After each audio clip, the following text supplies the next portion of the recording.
સુરત સહિત ગુજરાત અને દેશ માટે પ્રેરણાદાયક કિસ્સો. નાયબ મુખ્યમંત્રીના શહેરમાં બાળકીની રખેવાળ બન્યા police.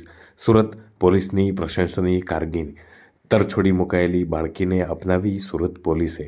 Surat police commissioner Anupamsinh Gehlot દ્વારા બાળકીને નામકરણ વિધિ કરવામાં આવી. ત્યજી દેવાયેલ બાળકીનું નામ હસ્તી રાખવામાં આવ્યું. લોકોની સુરક્ષા સાથે સુરત પોલીસની સામાજિક જવાબદારી પણ જોવા મળી. એક દિવસની બાળકીને તેલાડવા તળાવ પાસે ત્યજી દેવામાં આવી હતી. બાળકીને તાત્કાલિક સારવાર અર્થે સ્વીમેર હોસ્પિટલ ખસેડાઈ હતી. બાળકીની માતાની ચાલી રહી છે હાલ શોધખોળ, પરંતુ સુરત પોલીસ કમિશનરે સામાજિક જવાબદારી અદા કરી જન્મના 6 દિવસમાં જ છઠ્ઠી કાર્યક્રમ કરી અને તેનું નામકરણ પણ કરવામાં આવ્યું. આજથી 6 દિવસ પહેલાં ડિંડોલી પોલીસ સ્ટેશન સુરત શહેરના એના વિસ્તારમાં દેલાડવા ગામ આવે છે.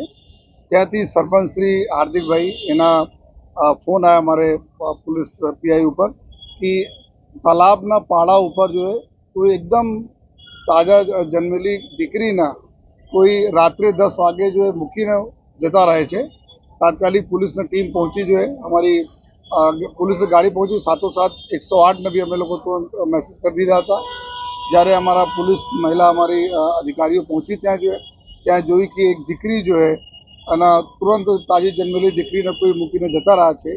રાત્રે 10 વાગે ખૂબ ઠંડ પણ હતી જોઈએ, અને આમાં છતાં જો દીકરી હતી હસતી હતી જોઈએ, તો એના સ્માઇલ જોઈને જોઈએ એના નામ બી અમે લોકો હસતી રાખ્યા જોઈએ, અને તાત્કાલિક એના હોસ્પિટલ લઈ ગયા. હોસ્પિટલમાં એના સારવાર અને ચેકઅપ થયા જોઈએ. એકદમ સંપૂર્ણ હેલ્ધી, ડૉક્ટરશ્રી જણાવેલ કે હેલ્ધી દીકરી છે જો અને પછી તુરંત CWC જો સેન્ટર છે, ચાઇલ્ડ વેલફેર સેન્ટર છે કતારગામમાં, ત્યાં એના મૂકવામાં આવેલા છે.